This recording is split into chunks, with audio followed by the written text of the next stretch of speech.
ദൈവനാമത്തിന് മഹത്വമുണ്ടാവട്ടെ.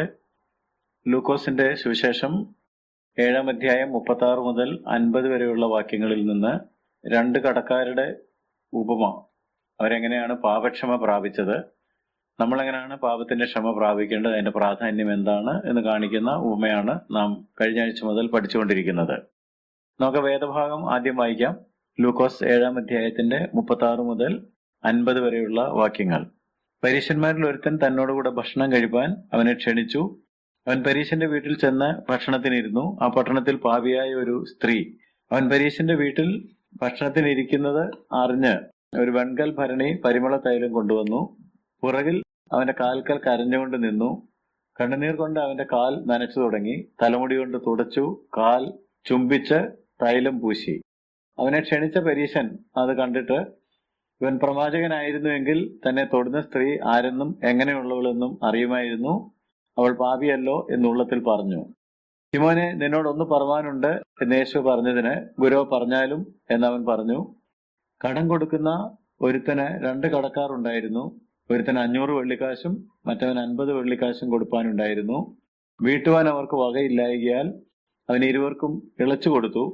എന്നാൽ അവരിൽ ആർ അവനെ അധികം സ്നേഹിക്കും? അധികം ഇളച്ചു കിട്ടിയവൻ എന്ന് ഞാൻ ഊഹിക്കുന്നു എന്ന് ശിമോൻ പറഞ്ഞു. അവൻ അവനോട്, നീ വിധിച്ചത് ശരി എന്ന് പറഞ്ഞു. സ്ത്രീയുടെ നേരെ തിരിഞ്ഞ് ശിമോനോട് പറഞ്ഞത്, ഈ സ്ത്രീയെ കാണുന്നുവോ?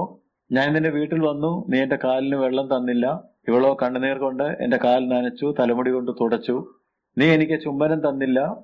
ഇവളോ ഞാൻ അകത്തു വന്നത് മുതൽ ഇടവിടാതെ എന്റെ കാൽ ചുംബിച്ചു. നീ എന്റെ തലയിൽ തൈലം പൂശിയില്ല. ഇവളോ പരിമള തൈലം കൊണ്ട് എന്റെ കാൽ പൂശി. ആകയാൽ ഇവളുടെ അനേകമായ പാപങ്ങൾ മോചിച്ചിരിക്കുന്നു എന്ന് ഞാൻ നിന്നോട് പറയുന്നു. അവൾ വളരെ സ്നേഹിച്ചുവല്ലോ. അല്പം മോചിച്ചു കിട്ടിയവൻ അല്പം സ്നേഹിക്കുന്നു. പിന്നെ അവൻ അവളോട്, നിന്റെ പാപങ്ങൾ മോചിച്ചു തന്നിരിക്കുന്നു എന്ന് പറഞ്ഞു. അവനോടുകൂടെ പന്തിയിൽ ഇരുന്നവർ, പാപമോചനവും കൊടുക്കുന്ന ഇവനാർ എന്ന് തമ്മിൽ പറഞ്ഞു തുടങ്ങി. അവനോ സ്ത്രീയോട്, നിന്റെ വിശ്വാസം നിന്നെ രക്ഷിച്ചിരിക്കുന്നു, സമാധാനത്തോടെ പോക എന്ന് പറഞ്ഞു. കഴിഞ്ഞ ആഴ്ച നമ്മൾ ഈ ഉപമ പഠിക്കാൻ തുടങ്ങിയപ്പോൾ 7-ാം അധ്യായത്തിൽ 3 അത്ഭുതങ്ങളുണ്ട് എന്ന് പറഞ്ഞാണ് തുടങ്ങിയത്. ഒന്നാമത്, ആദ്യത്തെ 10 വാക്യങ്ങളിൽ ഒരു രോഗി സൗഖ്യമാകുന്ന കാര്യമുണ്ട്.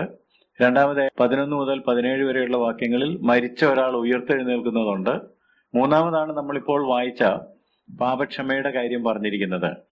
ഇത് നമ്മൾ പരിഗണിക്കുമ്പോൾ രോഗം സൗഖ്യമായത് വലിയ കാര്യമാണ്, മരിച്ചവൻ ഉയർത്തെഴുന്നേറ്റ് അതിനേക്കാൾ വലിയ കാര്യമാണ്. എന്നാൽ പാപക്ഷമ ലഭിച്ചതാണ് ഏറ്റവും വലിയ കാര്യം, ഗ്രേറ്റസ്റ്റ് മിറക്കിൾ. നമ്മൾ പലപ്പോഴും അങ്ങനെ ചിന്തിക്കാറില്ല. അത് കഴിഞ്ഞിട്ട് പാപക്ഷമയുടെ പ്രാധാന്യത്തെക്കുറിച്ചാണ് നാം ചിന്തിച്ചു തുടങ്ങിയത്. പറഞ്ഞത്, വി ഓൾ നീഡ് ഫോർഗിവ്നെസ്. നമ്മൾ പലപ്പോഴും എനിക്ക് പാപമില്ല, എനിക്ക് ക്ഷമ ആവശ്യമില്ല, മറ്റേ ആൾക്കാണ് ക്ഷമ ആവശ്യം എന്നൊക്കെ ചിന്തിക്കുമ്പോൾ, ഇവിടെ അങ്ങനെയാണല്ലോ പരീശൻ ചിന്തിച്ചത്. ഇവൾ പാപിയായ സ്ത്രീയാണ്, ഞാൻ പരിശുദ്ധനാണ് എന്ന് ചിന്തിച്ചപ്പോൾ നമ്മൾ മനസ്സിലാക്കേണ്ട കാര്യം, ഒരു വ്യത്യാസവുമില്ല, എല്ലാവരും പാപം ചെയ്തു. അങ്ങനെയാണെങ്കിൽ എല്ലാവർക്കും പാപക്ഷമ ആവശ്യമാണ്. പാപത്തെക്കുറിച്ച് നമ്മൾ മനസ്സിലാക്കുകയാണെങ്കിൽ മാത്രമേ എല്ലാവരും പാപികളാണ് എന്നുള്ള കാര്യം ഗ്രഹിക്കാൻ പറ്റുള്ളൂ. കാരണം പാപം എങ്ങനെയൊക്കെയാ പ്രവർത്തിക്കുന്നത് എന്നുള്ളത് വളരെ തന്ത്രപരമായിട്ടാണ് പിശാച് അത് വ്യാപരിപ്പിക്കുന്നത് എന്നുള്ളത് കൊണ്ട് എല്ലാ ആളുകളുടെയും ഉള്ളിലുള്ള പാപങ്ങളെല്ലാം ചിലപ്പോൾ വെളിപ്പെട്ട് വന്നെന്നിരിക്കുകയല്ല. കാപട്യത്താൽ, പല കപടഭക്തികളാൽ ഒക്കെ പാപത്തെ ഒളിച്ചു വെക്കാനായിട്ട് സാധിക്കും. ബൈബിളിൽ അങ്ങനെ പറഞ്ഞിട്ടുണ്ടല്ലോ, തന്റെ പാപങ്ങളെ മറയ്ക്കുന്നവന് ശുഭം. അപ്പൊ മറയ്ക്കാൻ പറ്റുമല്ലോ. ഏറ്റുപറഞ്ഞ് ഉപേക്ഷിക്കുന്നവന് കരുണ. അപ്പൊ ഈ മറച്ചു വെക്കുന്ന സ്വഭാവം ഉള്ളത് കൊണ്ട് മറച്ച് നന്നായിട്ട് വെക്കാൻ പറ്റുന്ന ആളുകൾ ഞങ്ങൾ പാപികളല്ല, നിങ്ങളാണ് പാപികൾ എന്ന് വിധിക്കും. നമ്മൾ ഈ പഠനം നടത്തുമ്പോൾ പാപക്ഷമയുടെ പ്രാധാന്യം എന്താണ്, ആർക്കാണ് ഈ പാപക്ഷമ വേണ്ടത്, ഏതെല്ലാം തരത്തിൽ പാപം വെളിപ്പെടും എന്നൊക്കെ ഉള്ളത് പരിഗണിക്കുകയാണ്. അപ്പോൾ പാപത്തെക്കുറിച്ച് അറിഞ്ഞിരിക്കേണ്ട 2-3 കാര്യങ്ങളുണ്ട്. അതിൽ ഒന്നാമത്തെ ഒരു കാര്യം നമ്മൾ പഠിച്ചു തുടങ്ങിയിരുന്നു, ജഡത്തിലെയും ആത്മാവിലെയും പാപങ്ങൾ. 2 കൊരിന്ത്യർ ലേഖനം 7:1 ജഡത്തിലെയും ആത്മാവിലെയും സകല കന്മഷവും നീക്കിക്കളഞ്ഞ് ദൈവഭയത്തിൽ വിശുദ്ധിയെ തികയ്ക്കണം. അപ്പൊ ജഡത്തിലെ പാപങ്ങൾ എന്താണ്, ആത്മാവിലെ പാപങ്ങൾ എന്താണ് എന്ന് കഴിഞ്ഞ ക്ലാസ്സിൽ നമ്മൾ ചിന്തിച്ചു. നമ്മൾ പരീശനെയും ഈ പാപിയായ സ്ത്രീയെയും എടുക്കുകയാണെങ്കിൽ, പാപിയായ സ്ത്രീക്ക് ജഡത്തിലെ പാപമാണ്, പരീശന് ആത്മാവിലെ പാപം. ആത്മാവിലെ പാപത്തിന് ക്യാമ്പൽ മോർഗൻ എന്ന് പറഞ്ഞ ചിന്തകൻ പറഞ്ഞ കാര്യം ഞാൻ കഴിഞ്ഞ ക്ലാസ്സിൽ പറഞ്ഞിരുന്നു. സിൻസ് ഇൻ ഗുഡ് സ്റ്റാൻഡിങ്, നല്ല നിലവാരമുള്ള പാപങ്ങൾ. അത് അകത്തിങ്ങനെ ഒളിച്ചു വെച്ചേക്കുന്നതായതുകൊണ്ട് അതൊരു ഹൈ സ്റ്റാൻഡേർഡ് ആണ് എന്ന് ആളുകൾ പലപ്പോഴും ധരിക്കും. ഈ പാപിനിയായ സ്ത്രീ ചെയ്തതൊക്കെ നിലവാരം കുറഞ്ഞ പാപങ്ങൾ. പക്ഷെ ദൈവത്തിന്റെ സന്നിധിയിൽ രണ്ടും ഒരുപോലെ തന്നെ ശിക്ഷായോഗ്യമാണ് എന്ന് അറിഞ്ഞിരിക്കണം. ഇന്ന് നമ്മൾ ചിന്തിക്കുന്നത് വേറെ രണ്ടു തരം പാപങ്ങൾ, since of commission and since of omission എന്ന് ഇംഗ്ലീഷിൽ പറയാം. മലയാളത്തിൽ പറയുകയാണെങ്കിൽ വിലക്കുള്ളവയും വിട്ടുകളയുന്നവയുമായ പാപങ്ങൾ. ദൈവം വിലക്കിയിട്ടുള്ള ചില കാര്യങ്ങളുണ്ട്, നമ്മൾ ഗൗരവത്തിലെടുക്കാതെ അത് വിട്ടുകളയുന്നുമുണ്ട്. അപ്പം വിലക്കിയിട്ടുള്ള പാപങ്ങൾ, വിട്ടുകളയുന്ന പാപങ്ങൾ, അങ്ങനെയും പാപത്തെ നമുക്ക് വീക്ഷിക്കുവാനായിട്ട് സാധിക്കും. ഈ പരീശനെ നോക്കുകയാണെങ്കിൽ പരീശന് ഒരു കാര്യം വളരെ വ്യക്തമായിട്ട് അറിയാമായിരുന്നു. എന്താണെന്ന് ചോദിച്ചാൽ, ഈ വന്നിരിക്കുന്ന സ്ത്രീ പാപിയാണ്, അവൾ എന്തൊക്കെയാ ചെയ്തിരിക്കുന്നത് എന്നുള്ളത് അദ്ദേഹത്തിന് കൃത്യമായിട്ട് അറിയാം. എന്നാൽ അദ്ദേഹം താൻ എന്താണ് ചെയ്തതെന്നുള്ളത് മറന്നുപോയി.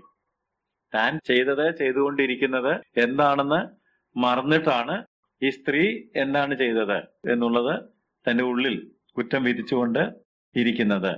രണ്ടുപേർക്കും കോമൺ ആയിട്ട് ഉള്ള ഒരു കാര്യമാണ് നമ്മളിപ്പോ ചിന്തിച്ചുകൊണ്ടിരിക്കുന്നത്. രണ്ടുപേർക്കും എന്തുണ്ട്?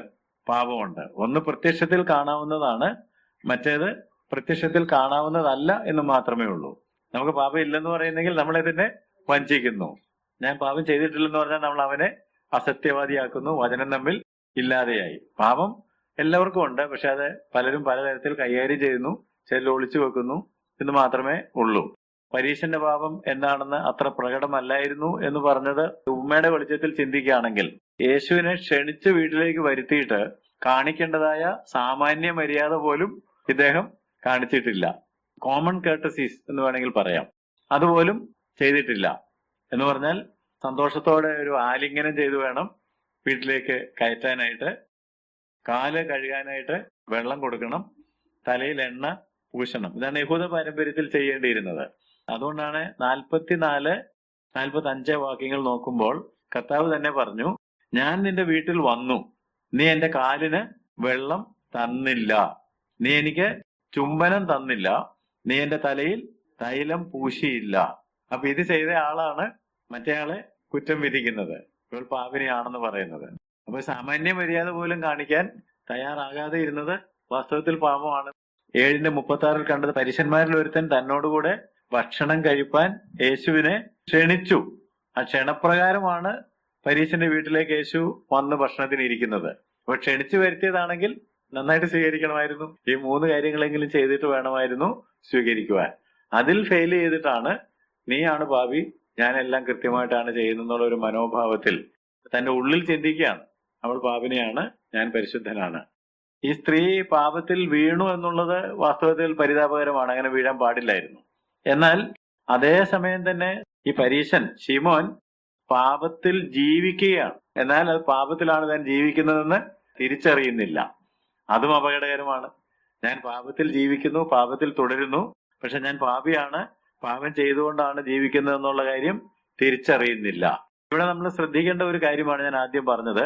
ദൈവം നമ്മോട് ചെയ്യണമെന്ന് ആവശ്യപ്പെട്ട കാര്യങ്ങൾ ചെയ്യാതിരിക്കുന്നതും ദൈവം ചെയ്യരുതെന്ന് വിലക്കിയിരിക്കുന്ന കാര്യങ്ങൾ ചെയ്യുന്നതും ഒരുപോലെ കുറ്റകരമാണ്. Sin of commission and sin of omission. കൽപ്പിച്ചത് ചെയ്യുന്നില്ല, ചെയ്യരുതെന്ന് പറഞ്ഞ കാര്യം കയറി ചെയ്യുന്നു. നമ്മൾ ഇവരെ രണ്ടുപേരെ നോക്കുകയാണെങ്കിൽ ചെയ്യരുതെന്ന് പറഞ്ഞ കാര്യങ്ങളാണ് പാപിനിയായ സ്ത്രീ ചെയ്തത്. എന്നാൽ ചെയ്യണമെന്ന് പറഞ്ഞ കാര്യങ്ങളാണ് പരീശന് വിട്ടുകളഞ്ഞത്. അവ രണ്ടുപേരും പാപികളാണല്ലോ. എന്നിട്ടാണ് ഒരാളെ കുറ്റം വിധിക്കുന്നത് എന്നുള്ള കാര്യം ഓർക്കണം. ഇനിയും നമ്മൾ ഈ പാപത്തിന്റെ പ്രവർത്തനത്തെ കുറിച്ച് ചിന്തിക്കുകയാണെന്നുണ്ടെങ്കിൽ open sin and hidden sin എന്ന് വേണമെങ്കിൽ പറയാം. പരസ്യമായി ചെയ്യുന്ന പാപങ്ങളും ഉണ്ട്, രഹസ്യമായി ചെയ്യുന്ന പാപങ്ങളും ഉണ്ട്. ചില പാപങ്ങൾ വളരെ രഹസ്യത്തിലാണ് ആളുകൾ ചെയ്യുന്നത്, ഒരിക്കലും നമുക്ക് കണ്ടുപിടിക്കാനായിട്ട് കഴിയത്തില്ല. ചിലത് വളരെ പരസ്യമായിട്ട് ചെയ്യുന്ന പാപങ്ങളായിരിക്കും. 1-ാം നൂറ്റാണ്ടിലെ സഭയെ നമ്മൾ നോക്കുകയാണെങ്കിൽ രഹസ്യമായിട്ട് ഒരു കുടുംബം ചെയ്ത കാര്യം അറിയാമല്ലോ, അനന്യാസും സഫീറയും. പരസ്യത്തിൽ നോക്കുമ്പോൾ ഇത്രയ്ക്കോ വിറ്റത്, ഇത്രയ്ക്ക് തന്നെയാണ് വിറ്റത്. എന്നാൽ പരിശുദ്ധാത്മാവ് അവിടെ വെളിപ്പെടുത്തിയത് കൊണ്ടാണ് ഇവര് രഹസ്യത്തിൽ പാപം ചെയ്തിട്ടുണ്ടെന്നുള്ളത് വെളിപ്പെട്ട് വന്നത്. പിടിക്കപ്പെടുന്നില്ലായിരുന്നെങ്കിൽ അവർ വളരെ മാന്യന്മാരായിട്ട് ജീവിക്കുമായിരുന്നില്ലേ? പക്ഷെ പാപമല്ലേ ചെയ്തത്. നമ്മുടെ സഭകളിലൊക്കെ അനേകം ആളുകൾ ഇതുപോലത്തെ പല പാപങ്ങൾ രഹസ്യമായിട്ട് ചെയ്തിട്ട് ഒന്നും സംഭവിച്ചിട്ടില്ല എന്ന മട്ടിൽ വന്ന് ദൈവസന്നിധിയിൽ വന്നിരിക്കുന്നവരുണ്ട്. അപ്പൊ പാപം പരസ്യമായിട്ട് ചെയ്യുന്നതുണ്ട്, രഹസ്യത്തിൽ ചെയ്യുന്നതും ഉണ്ട്. രണ്ടും പാപമാണ് എന്ന് നാം തിരിച്ചറിയണം. ആത്മാവിലെ പാപം, ജഡത്തിലെ പാപം, വിലക്കിയ പാപം, ചെയ്യാൻ പറഞ്ഞ കാര്യം ചെയ്യരുതെന്ന് പറഞ്ഞ കാര്യം, അതുപോലെ പരസ്യമായിട്ട് ചെയ്യുന്ന പാപം, രഹസ്യം, ഇങ്ങനെ പലതരത്തിലുള്ള പാപങ്ങൾ മനുഷ്യർക്കുണ്ട് എന്ന് നമുക്ക് അറിഞ്ഞിരിക്കണം. ഈ സ്ത്രീയെ നമ്മൾ നോക്കുമ്പോൾ അവളുടെ പാപജീവിതം പരസ്യമാണ്. എല്ലാവർക്കും അവൾ പാപിയാണെന്നുള്ള കാര്യം അറിയാം. അതുകൊണ്ടാണ് പാപിയായ ഒരു സ്ത്രീ എന്ന് പറഞ്ഞിരിക്കുന്നത്. എന്നാൽ എല്ലാ ഹൃദയങ്ങളെയും അറിയുന്ന യേശുവിന് മാത്രമാണ് ശിമോന്റെ ജീവിതത്തിലെ പാപം അറിയാൻ കഴിഞ്ഞത്. അവന്റെ ഉള്ളിലെ ചിന്തകൾ എന്താണെന്നും എല്ലാം കൃത്യമായിട്ട് അറിയാം. പരസ്യമായിട്ട് ചെയ്തതും രഹസ്യമായിട്ട് ചെയ്തതും. വിഴുതിന് വിളിച്ചപ്പോൾ തന്നെ ചിലപ്പം അവജ്ഞാ മനോഭാവം ചിലപ്പോൾ ഉണ്ടായി. ഞാൻ കൊടുക്കാൻ പോകുന്നില്ല, ഞാൻ കാല് കഴുകാൻ പോകുന്നില്ല, പിന്നെ ചുംബനം കൊടുക്കാൻ പോകുന്നില്ല എന്നുള്ളിൽ ചിന്തിച്ച് കാണും ചിലപ്പോൾ. അതുകൊണ്ടാണല്ലോ ഇതൊക്കെ ചെയ്യാതിരുന്നത്. നമ്മൾ ചിന്തിക്കുന്ന പോലാണല്ലോ പ്രവർത്തിക്കുന്നത്. അപ്പോൾ ഇത് കൊടുക്കണ്ട എന്ന് ഇദ്ദേഹം ഉള്ളിൽ തീരുമാനിച്ചിട്ടുണ്ട്. അത് ഒരു പരീശനായിരിക്കെ, അല്ലെങ്കിൽ ഈ പ്രമാണങ്ങളൊക്കെ അറിയാവുന്ന ഒരാളായിരിക്കെ അറിഞ്ഞോണ്ടത് ലംഘിക്കുന്നത് പാപമാണ്. പക്ഷെ രഹസ്യത്തിലാണ്, ആരും കാണുന്നില്ലെന്ന് മാത്രമേ ഉള്ളൂ. പാപം എന്നുള്ളതിന് പല പദങ്ങൾ വേദപുസ്തകത്തിൽ ഉണ്ടെന്ന് നിങ്ങൾ കേട്ടിട്ടുണ്ട്. അതിലൊരു പ്രധാനപ്പെട്ട വാക്ക് മിസ്സിംഗ് ദ മാർക്ക്, ലക്ഷ്യം തെറ്റുക എന്നാണ്. പരീശനായിരിക്കുന്ന ശിമോനെ കുറിച്ച് നമ്മൾ ചിന്തിക്കുകയാണെങ്കിൽ ലക്ഷ്യത്തിലെത്തി എന്ന് കരുതുന്ന ആളാണ്. ഞാൻ ലക്ഷ്യത്തിലെത്തി, എനിക്ക് പാപം ഇല്ല. പരീശന്മാരുടെ ജോലി എന്താണ്? ആളുകളെ ഇതെല്ലാം പഠിപ്പിച്ചിട്ട് അവരെ ദൈവത്തിന്റെ ലക്ഷ്യത്തിൽ എത്തിക്കുക എന്നുള്ളതാണ്. അപ്പൊ ഈ പഠിപ്പിക്കുന്ന ആള് ലക്ഷ്യത്തിൽ എത്തിച്ചേർന്ന് കഴിഞ്ഞു എന്നാണ് അദ്ദേഹം ചിന്തിക്കുന്നത്. പക്ഷെ വാസ്തവത്തിൽ ഇപ്പൊ ലക്ഷ്യം തെറ്റിക്കിടക്കുകയാണ്. ലക്ഷ്യത്തിൽ എത്തിയിട്ടില്ല, പാപത്തിലാണ് തുടരുന്നത് എന്ന് അറിയണം. But he things that he has arrived. അവൻ ചിന്തിക്കുന്നത് ഞാൻ എത്തിച്ചേർന്നു കഴിഞ്ഞു എന്നാണ്. നമ്മളെ കുറിച്ച് ചിന്തിക്കുകയാണെങ്കിൽ നമ്മുടെ പലരുടെയും ചിന്ത എന്താണ്? നമ്മൾ എത്തിച്ചേർന്നു കഴിഞ്ഞു, ഇനി ആരാ എത്തിച്ചേരാനില്ല? എന്റെ കുഞ്ഞുങ്ങൾ വന്നിട്ടില്ല, എന്റെ മരുമോള് വന്നിട്ടില്ല, മരുമോൻ വന്നിട്ടില്ല, എന്റെ അയൽവാസി വന്നിട്ടില്ല. ഇങ്ങനല്ലേ പൊതുവെ നമ്മൾ ചിന്തിക്കുന്നത്.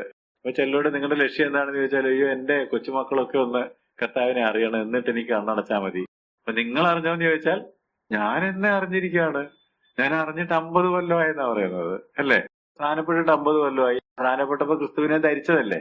നിങ്ങളെ കണ്ട ആരെങ്കിലും ക്രിസ്തുവിനെ കണ്ടിട്ടുണ്ടോ എന്ന് ചോദിച്ചാൽ കണ്ടിട്ടില്ലെങ്കിൽ നമ്മൾ നമ്മുടെ ജീവിതത്തെ പരിശോധിക്കണം. നമ്മളിലും രഹസ്യമായിട്ടുള്ള പല കുഴപ്പങ്ങളും ഇരിപ്പുണ്ട്. അത് നമ്മൾ തിരുത്തണം. ഇതും പിശാചിന്റെ ഒരു തന്ത്രമാണ് നമ്മളെ തെറ്റിക്കാനായിട്ട്. മിസ്സിംഗ് ദ മാർക്ക്, ലക്ഷ്യം തെറ്റിക്കാനായിട്ട്.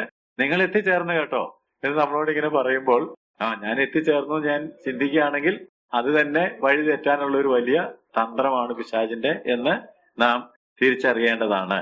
നമ്മുടെ ഓരോരുത്തരുടെയും ജീവിതത്തില് ഞാൻ എന്ത് ചെയ്യുന്നു എന്നുള്ളത് ഞാൻ കാണുന്നുണ്ട്, മറ്റുള്ളവർ എന്തെല്ലാം എന്റെ ജീവിതത്തിൽ കാണുന്നുണ്ട് എന്നുള്ളതും നമുക്ക് ചിലപ്പോൾ അറിയാമായിരിക്കും. പക്ഷെ ദൈവത്തിന്റെ മുമ്പിൽ നമ്മൾ ചെന്ന് നിൽക്കുമ്പോൾ ഞാൻ എന്ത് കണ്ടു എന്നുള്ളതും മറ്റുള്ളവർ എന്ത് കണ്ടെന്നുള്ളതും പ്രസക്തമല്ല. മനസ്സിലായോ? ഞാൻ കണ്ടിട്ടാണ് ഞാൻ പറയുന്നത് ഐ എം ഓക്കെ, എനിക്കൊരു കുഴപ്പമില്ല. മറ്റുള്ളവർ കണ്ടിട്ട് പറയുന്നത് ഇവൻ പാപിയാണ് അല്ലെങ്കിൽ ഇവൾ പാപിയാണെന്ന്. ഇത് രണ്ടോ നമ്മൾ എപ്പോഴും ശ്രദ്ധിക്കുന്നത്. പക്ഷെ നമ്മൾ ദൈവത്തിന്റെ സന്നിധിയിൽ ചെല്ലുമ്പോൾ ദൈവം എന്ത് കണ്ടു എന്നുള്ളതാണ് ഏറ്റവും പ്രധാനപ്പെട്ടത്. ദൈവത്തിന്റെ പരിശോധനയിൽ ഒന്നും ഒളിഞ്ഞിരിക്കുന്നില്ല. അവന്റെ കണ്ണ് അഗ്നിജ്വാലയ്ക്കൊത്തതാണ്. അവന് മറഞ്ഞിരിക്കുന്നത് ഒന്നുമില്ല. എല്ലാം നഗ്നവും മലർന്നുമായിട്ട് കിടക്കുന്നു. അവന് അറിയാൻ മേലാത്ത ഒരു കാര്യമില്ല. നമ്മുടെ ഹൃദയം എല്ലാറ്റിനേക്കാളും കപടവും വിഷമവും ഉള്ളതായതുകൊണ്ട് ഹൃദയത്തിനകത്ത് പലതും വേണമെങ്കിൽ നമുക്ക് ഒളിച്ചു വെക്കാം, നമുക്ക് അഭിനയിക്കാം, കപടഭക്തി കാണിക്കാം. അപ്പൊ എനിക്ക് എന്റെ ജീവിതത്തെ കുറിച്ച് ചില നല്ല കാര്യങ്ങളൊക്കെ ഞാൻ കാണുന്നുണ്ടാകാം. വേറെ ആളുകൾ അവരെന്നെ പരിശോധിക്കുമ്പോൾ അവിടെയും വലിയ കുഴപ്പമൊന്നും ആരും പറഞ്ഞു കാണുകയല്ല. പക്ഷേ ഫൈനൽ വേർഡ് ആരുടെയാ? എന്റെയുമല്ല, എന്നെ കണ്ടവരുടെയുമല്ല, ദൈവത്തിന്റെയാണ്. കർത്താവായ യേശു ക്രിസ്തുവിന്റെ ആണ്. ദൈവം എന്റെ ജീവിതത്തിൽ എന്ത് കാണുന്നു എന്നുള്ളത് വളരെ വളരെ പ്രധാനപ്പെട്ട കാര്യമാണ് എന്ന് മനസ്സിലാക്കണം. അങ്ങനെയാണെന്നുണ്ടെങ്കിൽ നാം എല്ലാവരും പാപത്തിലാണ്. യാക്കോബ് അപ്പോസ്തലൻ പറയും നാം എല്ലാവരും പലതിലും തെറ്റിപ്പോകുന്നു. തെറ്റിപ്പോകുന്നത് പാപമുള്ളതുകൊണ്ടാണല്ലോ. യോഹന്നാൻ അപ്പോസ്തലൻ പറയും നമുക്ക് പാപമില്ലെന്ന് പറഞ്ഞാൽ നമ്മളെ തന്നെ വഞ്ചിക്കുന്നു. അതുകൊണ്ടാണല്ലേ കർത്തൃമേശയും വചന ശുശ്രൂഷയും ഇടയ്ക്കിടയ്ക്ക് ആത്മശോധനയും പ്രബോധനവും ഒക്കെ വെച്ചിരിക്കുന്നത്. പാപമില്ലാത്തവരാണ് ദൈവസഭയിൽ ഇരിക്കുന്ന ആളുകളെങ്കിൽ പിന്നെ ഈ പരിപാടികളൊന്നും ആവശ്യമില്ലായിരുന്നു. ഇപ്പൊ സഭായോഗങ്ങൾ വേണം, വചനപഠനം വേണം, അന്യോന്യം പ്രബോധിപ്പിക്കണം, പ്രാർത്ഥിക്കണം, ഏറ്റുപറയണം, കർത്തൃമേശയ്ക്ക് മുമ്പ് ശോധന ചെയ്യണം എന്നൊക്കെ പറയുന്നത് എന്തുകൊണ്ടാണ്? നമ്മളിലൊക്കെ ഒളിഞ്ഞു കിടക്കുന്ന പാപങ്ങൾ ഉണ്ട്. പക്ഷെ കുറ്റബോധത്തിന്റെ ലെവലിൽ വ്യത്യാസം ഉണ്ടെന്ന് മാത്രമേ ഉള്ളൂ. ചിലർക്ക് വല്ലാത്ത കുറ്റബോധം കാണും, ചിലർക്ക് ഒരു കുറ്റബോധവും കാണുകയില്ല എന്നുള്ളത് മാത്രമേ ഉള്ളൂ. പക്ഷെ പാപം എല്ലാവരിലും ഉണ്ട്. ഈ ഉപമ വാസ്തവത്തിൽ പഠിപ്പിക്കുന്നത് ഈ കാര്യമാണ്. എല്ലാവരും പാപം ചെയ്തിട്ടുണ്ട്. യേശു വന്നത് പാപമോചനം നൽകാനായിട്ടാണ്. പാപമോചനം ആർക്കാ നൽകാൻ വന്നത്? എല്ലാവർക്കും.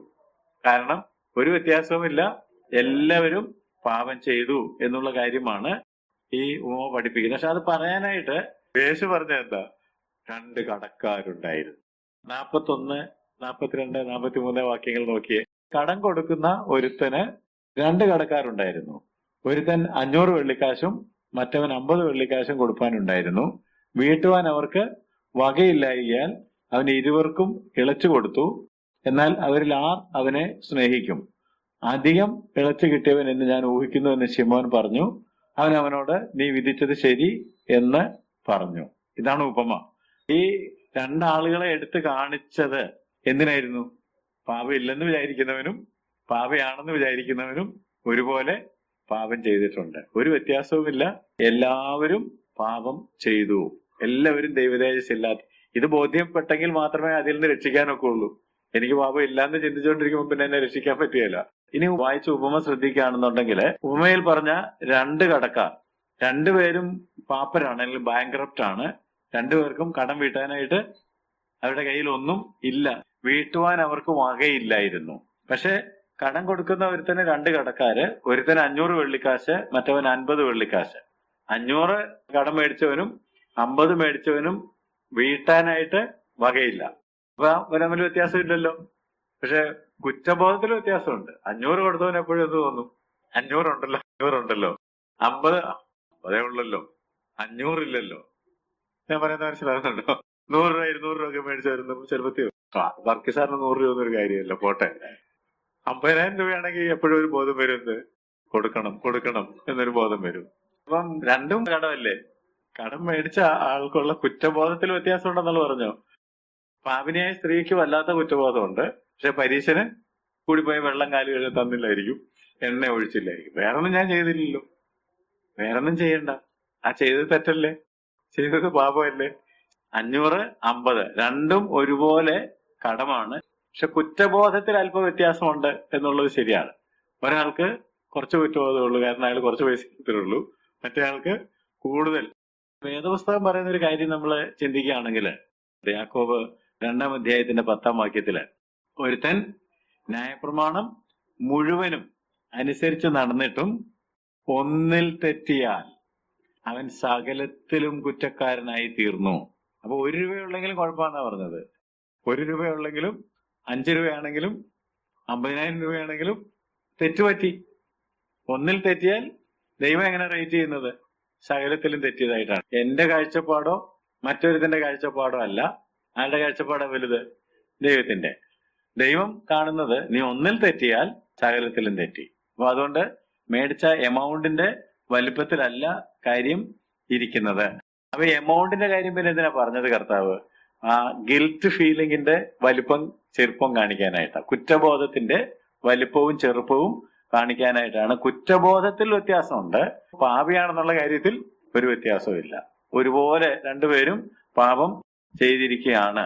പാപിയായ സ്ത്രീക്ക് തന്റെ കുറ്റബോധം കുറച്ചുകൂടെ വലുതായിട്ട് തോന്നിക്കാണും. കാരണം അത് പരസ്യപാപമായിരുന്നു, വിലയ്ക്ക് ഒരു കാര്യം ചെയ്തതായിരുന്നു, ഇതെല്ലാവർക്കും അറിയാമായിരുന്നു എന്നൊക്കെ ഉള്ളത് കൊണ്ട് അവർക്ക് കൂടുതൽ കുറ്റബോധം തോന്നിക്കാണും എന്നുള്ളത് ശരിയാ. മറ്റേ ആൾക്ക് രഹസ്യത്തിലുള്ളതും വളരെ ഭക്തനാണെന്ന് ഭാവിച്ചതുകൊണ്ടും പുറമെ ഒന്നും കാണാത്തതായതുകൊണ്ടും അത്രയും കുഴപ്പം തോന്നി കാണുകയില്ല.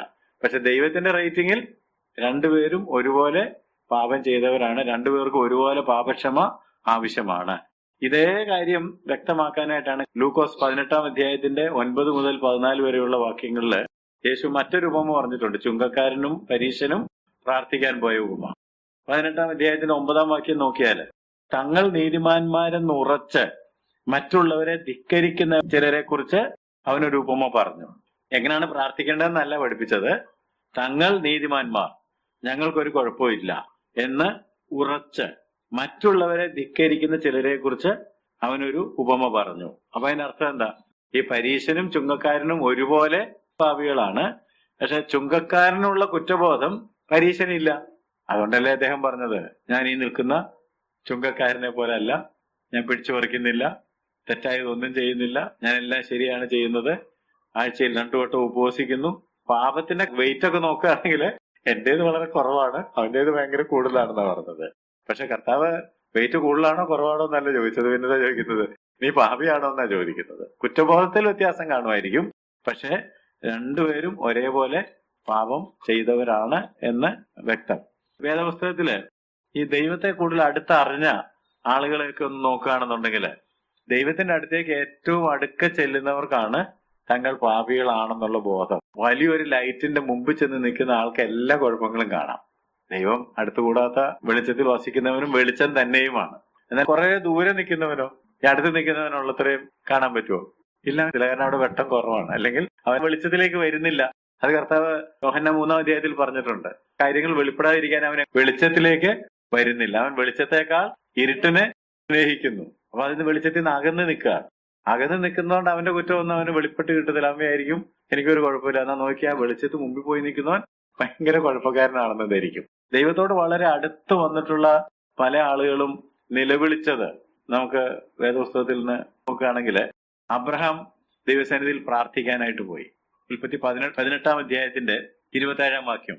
അബ്രഹാം വിശ്വാസികളുടെ പിതാവാണ്, ദൈവത്തിന്റെ സ്നേഹിതനാണ്, ദൈവത്തോട് പ്രാർത്ഥിക്കാൻ പോയി നിൽക്കുകയാണ്.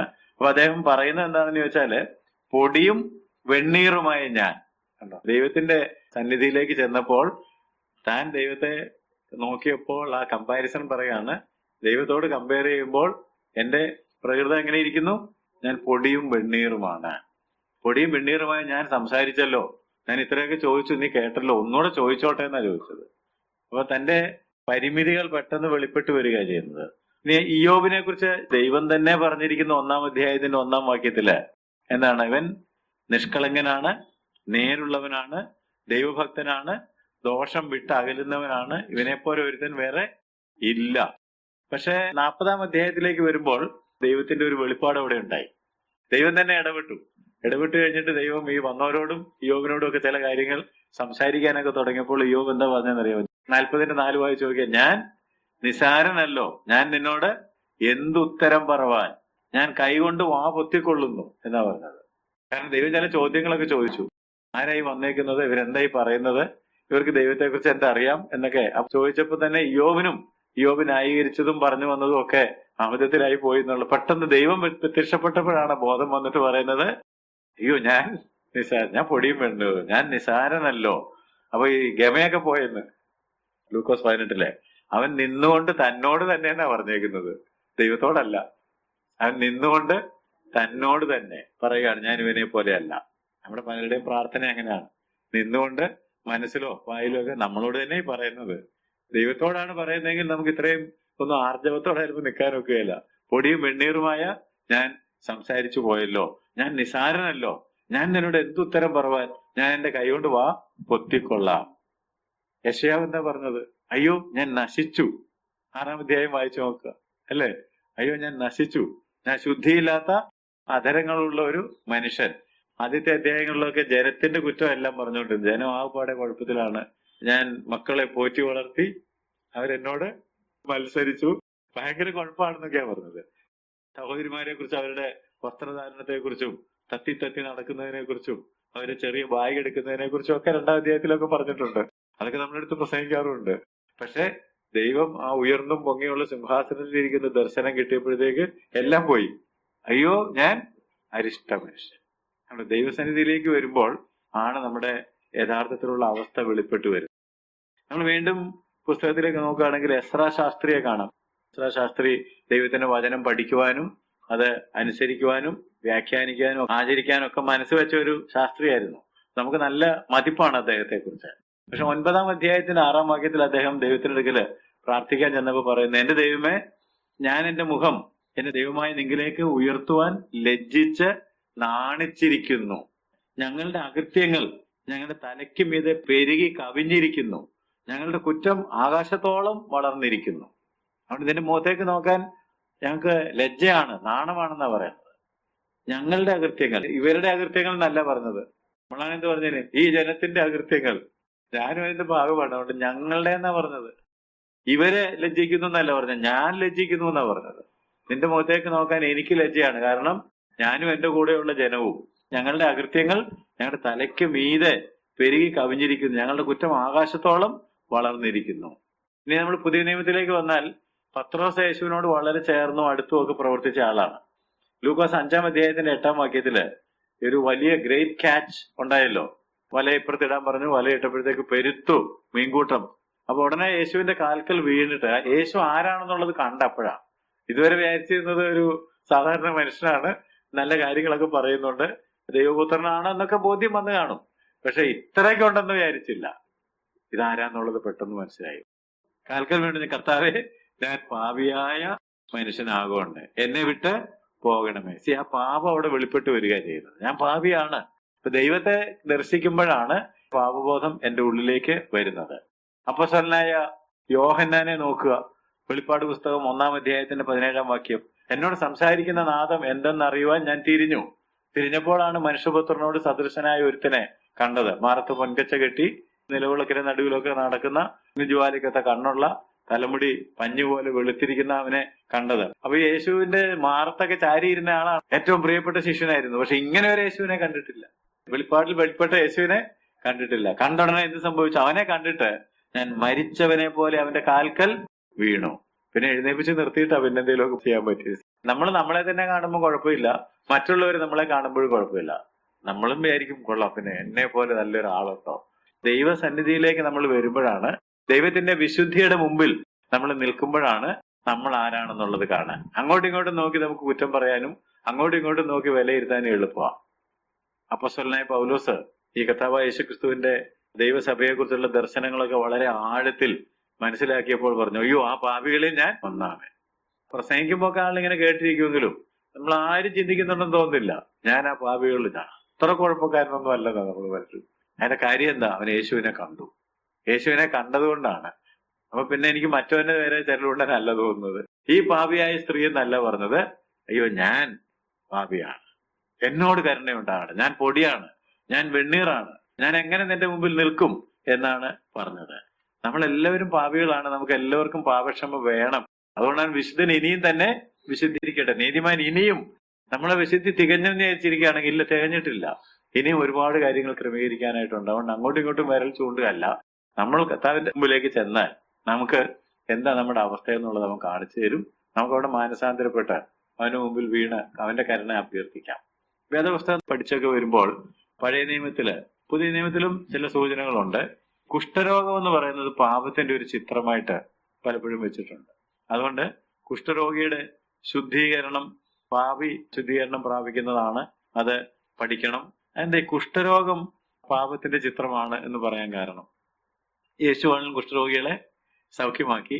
ആരും അത്ര താല്പര്യത്തോടെ നോക്കാതിരുന്ന ആളുകളാണ് അവരെ തൊടുകയും അവരെ കൂടെ കൊണ്ടു നടക്കുകയും സൗഖ്യമാക്കുകയൊക്കെ ചെയ്തു. അതിന് അത്ര വ്യാപകമായിട്ട് അത് കാണിച്ചേക്കുന്നതെന്ന് ചോദിച്ചാല്, പഴയ നിയമത്തിൽ കുഷ്ഠരോഗിയുടെ ശുദ്ധീകരണം പ്രത്യേകം വിവരിക്കുന്നുണ്ട്.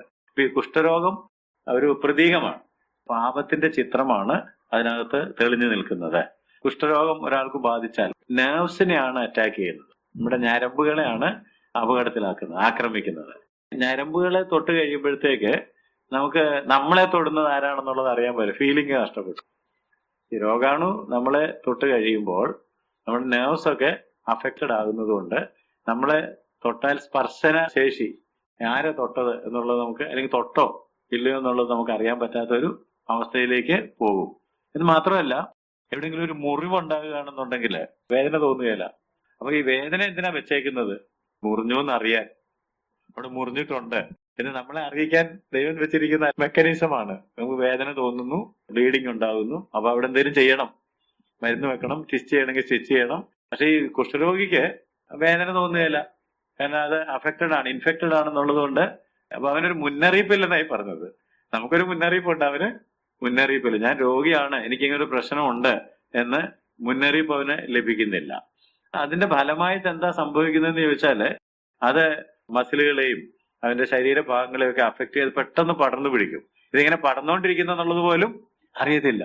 അതുകൊണ്ടാണ് അവരുടെ വിരലൊക്കെ ഇല്ലാതായി പോകുന്നു. പക്ഷേ അവർക്ക് നിസ്സഹായരാണ്, അവർക്കൊന്നും ചെയ്യാൻ ഒക്കുന്നില്ല, അത് അറിയുന്നുമില്ല. പോയോ എന്നുള്ളതിനെ ചിലപ്പോൾ പിന്നീടായിരിക്കും അറിയുന്നത്.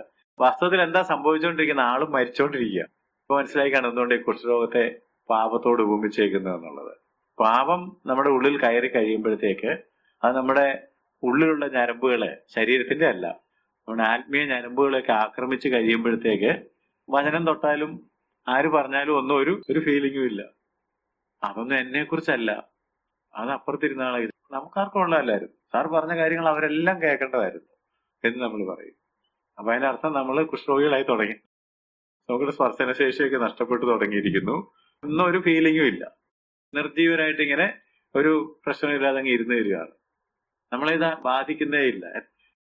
സ്കൂളിലൊക്കെ പഠിക്കുമ്പോൾ ചിലപ്പം പിള്ളേരെ അടിച്ചോ, എത്ര വേണേലും സാർ അടിച്ചോ, അടി കഴിഞ്ഞോ, അടി കഴിഞ്ഞെങ്കിൽ കൈ താത്തിട്ടേക്കാം, ഇനി വേണേ സാറിന് അടിച്ചോ എന്ന് പറയുന്ന പോലെയാണ് ഇപ്പം വിശ്വാസികൾ പലരും ഇരിക്കുന്നത്. കാരണം അത് അവരെ ബാധിക്കുന്നേ ഇല്ല.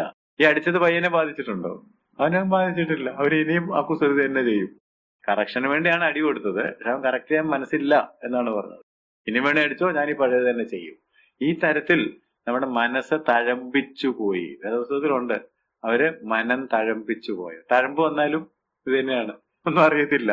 ഇതുപോലെ നമ്മുടെ മനം തഴമ്പിച്ചു പോയി കഴിഞ്ഞാല് നമുക്ക് ഒരിക്കലും ഇതിനെക്കുറിച്ച് ഒരു അവബോധം വരികയില്ല. പക്ഷെ അറിയാതെ നമ്മൾ എങ്ങോട്ട് പോയിക്കൊണ്ടിരിക്കുകയാണ്. ഈ പാപം നമ്മളെ കാർന്നു തിന്ന് നമ്മൾ മരണത്തിലേക്ക് കൂപ്പുകുത്തിക്കൊണ്ടിരിക്കുകയാണ്. എത്രയും വേഗം തിരിച്ചറിയുന്നോ അത്രയും വേഗം ചികിത്സ തേടി അത്രയും വേഗം നമുക്ക് ജീവനിലേക്ക് മടങ്ങി വരാൻ സാധിക്കും. അതുകൊണ്ട് നമ്മള് പാപം ഉണ്ട് എന്നുള്ളത് തിരിച്ചറിയണം. അങ്ങോട്ടും ഇങ്ങോട്ടും പോയിന്റ് ചെയ്യല്ല. എല്ലാവരും 500 കടം പറ്റിയവനും 50 കടം പറ്റിയവനും ഒരുപോലെ പാപിയാണ്. കുറ്റബോധത്തിലൊക്കെ വ്യത്യാസം കാണുമായിരിക്കും, പക്ഷെ ദൈവത്തിന്റെ റേറ്റിംഗിൽ രണ്ടും ഒരുപോലെ പാപം ചെയ്തവരാണ്. മരണത്തിലേക്കാണ് നീങ്ങിക്കൊണ്ടിരിക്കുന്നത്. കുറ്റബോധം ഇല്ലായിരിക്കാം, മനം തഴപ്പിച്ചു പോയി കാണാം, ബട്ട് പാപി തന്നെയാണ്. അതിന് മാറ്റമൊന്നും ഇല്ല എന്നറിഞ്ഞിരിക്കണം. ഇവിടെ പേരെടുത്ത് പറഞ്ഞിട്ടില്ലാത്ത പാപിയായ സ്ത്രീയെ പോലെയുള്ളവരെ ഓർത്ത് നമുക്ക് ദൈവത്തിന് സ്തോത്രം ചെയ്യണം. കാരണം ആ പാപിയായ സ്ത്രീക്ക് എന്ത് ബോധമുണ്ട്? പാപിയാണെന്നുള്ള ബോധമുണ്ട്. അവിടെ പേര് തന്നെ എന്താണ്? പാപിയായ സ്ത്രീ. ഈ പാപിയായ സ്ത്രീക്ക് എന്തുണ്ട്? ആവശ്യബോധം ഉണ്ടായിരുന്നു. അതുകൊണ്ടാണ് അവൾ കയറി വന്നത്. നമുക്കറിയാം, പാപിയെ പരിശുദ്ധനാക്കുന്നവനാണ് ഈ വന്നിരിക്കുന്നത്. അവിടെ ഉള്ളവർ വിമർശിച്ചു, പാപമോചനവും നൽകുന്ന ഇവൻ ആര്? 8-ാം അധ്യായത്തിന്റെ 49-ാം വാക്യം, അവനോടുകൂടെ പന്തിയിൽ ഇരുന്നവർ പാപമോചനവും കൊടുക്കുന്ന ഇവൻ ആർ എന്ന് തമ്മിൽ പറഞ്ഞു തുടങ്ങി. പക്ഷെ ഈ സ്ത്രീയുടെ ഉള്ളിൽ ഒരു കാര്യം അറിയാം, ഇവൻ പാപമോചനം കൊടുക്കുന്നവനാണ്. അതിന് കാരണമുണ്ട്. അത് നമുക്ക് അടുത്ത ക്ലാസ്സിൽ വേണമെങ്കിൽ പഠിക്കാം. അവൻ പാപമോചനം കൊടുക്കുന്നവനാണ്. അവൻ പാപികളുടെയും ചുങ്കക്കാരുടെയും സ്നേഹിതനാണ്. അവരെ കൈക്കൊള്ളുന്നുണ്ട്, അവരെ കുറ്റം വിധിക്കുന്നില്ല. ഇവൾ എങ്ങനെയാണ് ഈ പാപത്തിൽ അകപ്പെട്ടു പോയെന്ന് നമുക്ക് അറിയാൻ പാടില്ല. പക്ഷെ അത് അവൾ ഇഷ്ടപ്പെടുന്ന ഒരു കാര്യമല്ല. അവൾ പാപിയാണ് എന്നുള്ള കാര്യം അവൾക്ക് ബോധ്യമുണ്ട്. ഒരു പാപബോധത്തോടെ അതിനൊരു പരിഹാരം തേടിക്കൊണ്ടാണ് അവളെ കർത്താവിന്റെ അടുക്കലേക്ക് വന്നിരിക്കുന്നത്. എന്നാൽ നമുക്ക് സഹതാപം തോന്നേണ്ടത് ഇവളോടല്ല, പിന്നെ ആരോടാണ്? പാപിയാണെന്ന് തിരിച്ചറിയാൻ കഴിയാത്ത ശിമോനെ പോലെയുള്ള ആളുകൾ. അവരെ തിരിച്ചറിയുന്നില്ല. അവര് പരിശുദ്ധന്മാരാണെന്ന് വിചാരിച്ചാണ് ഇരിക്കുന്നത്. ലവുദിക്യ സഭയ്ക്ക് കർത്താവ് എഴുതിയ ലെറ്റർ വായിക്കുകയാണെന്നുണ്ടെങ്കിൽ 3-ാം അധ്യായത്തിന്റെ 17-ാം വാക്യം വായിച്ചു നോക്കിയാൽ, ഞാൻ സമ്പന്നനായിരിക്കുന്നു, എനിക്ക് ഒന്നിനും മുട്ടില്ല. എന്നാൽ കർത്താവ് അവരോട് പറയുകയാണ്, നീ ഇങ്ങനെ പറഞ്ഞുകൊണ്ടിരിക്കുമ്പോൾ നീ നിർഭാഗ്യവാനും അരിഷ്ടനും ദരിദ്രനും കുരുടനും നഗ്നനും എന്ന് അറിയാതെയിരിക്കുന്നു. ഇതാണ് വ്യത്യാസം. നമ്മൾ പറയുന്നത് ധനവാനാണ്, സമ്പന്നനായിരിക്കുന്നു, എനിക്ക് ഒന്നിനും മുട്ടില്ല, എനിക്ക് വചനം അറിയാം, എന്റെ ജീവിതത്തിൽ യാതൊരു കുറ്റവുമില്ല, ഇനി ബാക്കിയുള്ളവരാണ് ശരിയാകാനുള്ളത്. പക്ഷെ കർത്താവിന്റെ റേറ്റിംഗിൽ കർത്താവ് പറയാണ്, നീ നിർഭാഗ്യനാണ്, നീ അരിഷ്ടനാണ്, നീ ദരിദ്രനാണ്, നീ കുരുടനാണ്, നീ നഗ്നനാണ്, പക്ഷെ നീ അത് അറിയുന്നില്ല. ഇപ്പൊ ഈ പരീശനെയും പാപിയായ സ്ത്രീയെ നോക്കിയാൽ, പാപിയായ സ്ത്രീക്ക് അറിയാം ഞാൻ പാപിയാണെന്ന്, പക്ഷെ പരീശനത് അറിയില്ല, അവൻ അറിയുന്നില്ല. എന്നിട്ട് കർത്താവ് പറഞ്ഞു, നീ സമ്പന്നനാകേണ്ടതിന്, സമ്പന്നനല്ല ആണെന്ന് ഭാവിക്കുന്നേ ഉള്ളൂ, നീ സമ്പന്നനാകേണ്ടതിന് എന്നോട് വിലയ്ക്ക് വാങ്ങുവാൻ ഞാൻ നിന്നോട് ബുദ്ധി പറയുന്നു. ഇത് നമുക്ക് എല്ലാവർക്കും ഉള്ള ഒരു ബുദ്ധി ഉപദേശമാണ്. നമുക്ക് അവനിടയ്ക്ക് ചെന്ന് അവനിൽ നിന്ന് പ്രാപിക്കാനുണ്ട്. ഞാൻ നേരത്തെ പറഞ്ഞ വിശുദ്ധന്മാരൊക്കെ, അബ്രഹാം ആയിക്കോട്ടെ, ഇയ്യോബ് ആയിക്കോട്ടെ, യെശയ്യാവ് ആകട്ടെ, എസ്തറ ആകട്ടെ, അവരൊക്കെ കർത്താവിന്റെ അടുക്കൽ ചെന്ന് നിന്റെ വിശുദ്ധി ഇത്ര വേണം, ഞങ്ങൾ അശുദ്ധനാണെന്ന് സമ്മതിക്കുക ചെയ്തത്. നമ്മൾ അവരെ ഒരുപാട് വാഴ്ത്തി പാടുന്നുണ്ടെങ്കിലും അവര് വ്യക്തിപരമായിട്ട് പറയുന്നത്, ഞങ്ങൾ നിസ്സാരന്മാരാണ്, ഞങ്ങൾക്ക് ഇവിടെ നിൽക്കാനൊരു യോഗ്യതയുമില്ല, ഇത് കൃപയാണ്. ഈ കൃപ നമ്മളിലേക്കും വ്യാപരിച്ചാൽ നമുക്ക് കർത്താവിൽ നിന്ന് പ്രാപിക്കാനായിട്ട് സാധിക്കും. അതുകൊണ്ട് നമ്മൾ ക്ലാസ്സിലൊക്കെ പഠിച്ച ഒരു പ്രധാനപ്പെട്ട കാര്യം എന്താണെന്ന് വെച്ചാൽ, നാം എല്ലാം പാപികളാണെങ്കിൽ പാപക്ഷമ നമുക്ക് എല്ലാവർക്കും വേണ്ടതാണ്. ഒരു കൂട്ടം ആളുകൾക്ക് മാത്രം വേണ്ടതല്ല. പാപം പലതരത്തിലായിരിക്കും. ആത്മാവിലെയും ജഡത്തിലെയും ഉണ്ട്. കർത്താവ് ചെയ്യണമെന്ന് പറഞ്ഞതും ചെയ്യരുതെന്ന് പറഞ്ഞതും ഉണ്ട്. അതൊക്കെ നമ്മൾ വയലേറ്റ് ചെയ്യുന്നുണ്ട്.